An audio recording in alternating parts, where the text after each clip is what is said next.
से पितरों के यहाँ जन्म लेते हैं, पितरों के पास जाते हैं। जो मेरी पूजा करते हो मेरे पास जाते हैं।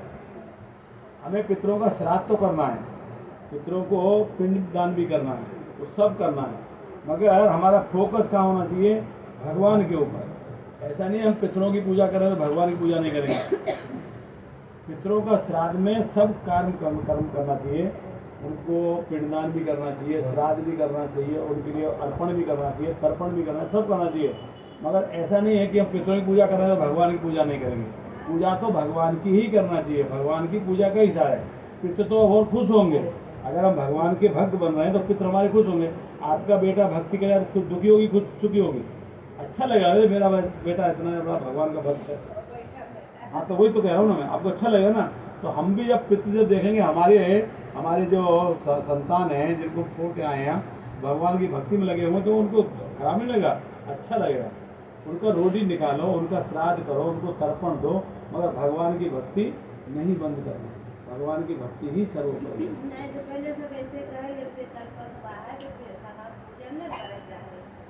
पूजा पाठ नहीं कर सकते। नहीं, हम तो करते हैं। मेरी बात सुनो। एक बार क्या हुआ, एक व्यक्ति था, एक व्यक्ति के नाम से जीव से भगवान का नाम रुकता ही नहीं था, नाम लेता रहता। तो वो क्या किया कि बाथरूम जा रहा था संडास, उसने जीव को बाहर निकाल कर पकड़ लिया ताकि नाम नहीं बोले जीव।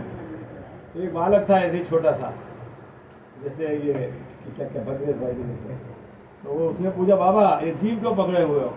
तो बोला कि जीव में पकड़ा हूँ, मेरे से नाम निकल रहा है ना, बाथरूम जा रहा हूँ वहाँ भी नाम निकलेगा। तो उसने बोला कि अगर बाथरूम में आपकी मृत्यु हो गई तो? भगवान ने कहा है कि अगर अंतकाल च मामेव स्मरण मुक्त्वा कलेवरम, अंतिम समय जो मेरा स्मरण करता है वो मेरे धाम आता है। अब बाथरूम जा रहे हो, आप भगवान का नाम लेना बंद कर दिया, अब वही आपका अंतिम समय हुआ तो आप तो भगवान नाम ले ही नहीं पाओगे अंतिम समय पे। तब उन्होंने जीव छोड़ दिया। नाम लेने के लिए, भगवान का स्मरण करने के लिए कोई बुराई नहीं है। इसलिए पितृपक्ष है या कुछ भी, हाँ जब सूतक लगते हैं उस समय पे, जैसे घर में कोई संतान हुआ है या घर में किसी का देहांत हुआ है, वो समय पे हम क्या करते हैं? भगवान की डायरेक्ट सेवा नहीं करते, भगवान के स्पर्श नहीं करते हम। अगर हम लड्डू गोपाल को रखे रहेंगे तो सब तो भगवान ही है, अपने भगवान बोल के रखना। उनका मतलब जो सेवा तो कर सकते हैं, पूजा पाठ नहीं कर सकते। सेवा में पूजा पाठ में क्या फर्क है? नहीं मतलब पूजा पाठ आरती वगैरह होता है, और लड्डू गोपाल को हम लोग रखे हुए हैं। लड्डू गोपाल में रखा हुआ है ना, तो या तो आप बच्चों से करा सकते हो या किसी को दूसरे आदमी के जहाँ पे लड्डू गोपाल है उनके यहाँ सेवा के लिए दे सकते हो। 10 दिन 5 दिन अगर खाना पीना, मतलब ऐसे सब लोग बोलते हैं ना कि मतलब किसी को अगर नहीं दे रहे हो आप, तो खाना पीना जो उनका भोग वगैरह होता है, नहलाना धुलाना सेवा रहता है, उतना कर सको, बाकी और सब कुछ सुलाओ, फिर ये सब चंदन वगैरह हम लोग अभी तक ऐसे ही करके आते थे। लेकिन जो आप बोले हैं ना, ये भी एक रास्ता बहुत अच्छा है, बहुत सुंदर ही है।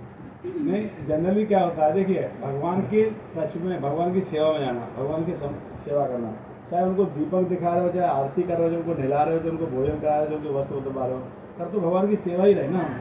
आता तो भक्ति में ही आता ना, इसे भक्ति में ही आता है, भगवान विग्रह सेवा भक्ति में ही आता है।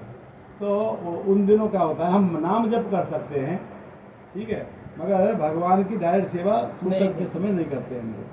तो उसमें क्या होता है, या तो पड़ोस को बुला के, पड़ोस वाले के भगवान को भोग लगवाते रहो, भगवान को भोग लगाते रहो, किसी को बुला के हमारे भगवान को भोग लगा दो। भोग लगवा सके तो जैसे आपन लड्डू गोपाल केहू के दे नहीं दे सकते हैं, सेवा के लिए दे सकते हैं, 5-7 दिन के लिए दे सकते हैं, कुछ दिन के लिए जितने दिन सूतक लगेगा दे सकते हैं, सेवा में दे सकते हैं। अब किसी का हम दूसरे का रख भी, हम भी सेवा करते हैं, उनके घर पर हम भी रखते हैं, उनका अपने सेवा करते हैं। और दूसरे वाले का हम दूसरे किसी घर पे ऐसा हो तो उसका हम भी रख सकते हैं, हम किसी को दे भी सकते हैं, ले भी सकते हैं, इसमें कोई बुराई नहीं, ठीक है। लड्डू गोपाल का मतलब है भगवान का, भगवान हमारे बालक हैं, हम उनकी सेवा कर रहे हैं, ये वात्सल्य भाव में सेवा होती है भगवान की। और एक और मतलब आप बोले कि खाना को भोग लगा तो जो भोजन होता है, तो बहुत लोग ऐसे बोलते हैं ना कि कांदा लहसुन पड़ा रहता है, इसीलिए इनको भगवान को नहीं चढ़ाना चाहिए, भंडारा नहीं करना चाहिए। कांदा लहसुन नहीं खाएंगे तो क्या हो जाएगा? नहीं मतलब सब लोग बोलते हैं कि कांदा लहसुन जो आप लोग सब दिन खाते हो, भगवान के पास नहीं जाना चाहिए। नहीं तो हम कांदा लहसुन छोड़ दें तो उसमें क्या बुराई है? मेरी बात मैं समझ गया आपका मतलब। आपका कहना है कि कांदा लहसुन डाला हो तो कैसे भोग लगाएंगे, यही कह रहे हैं ना आप। तो कांदा लहसुन डालो ही मत ना, डालते क्यों कांदा नहीं लहसुन? पहले से खाते चले आए। पहले से तो क्या हो गया? अगर मान लो हम पहले से कोई गलत काम कर रहे हैं तो हम आजीवन थोड़ी करेंगे। अब तो करते आ रहे हैं तो कैसे छोड़ूं? छोड़ सकते हैं। मेरी बात सुनो, कांदा लहसुन जो है ना तमोगुणी है।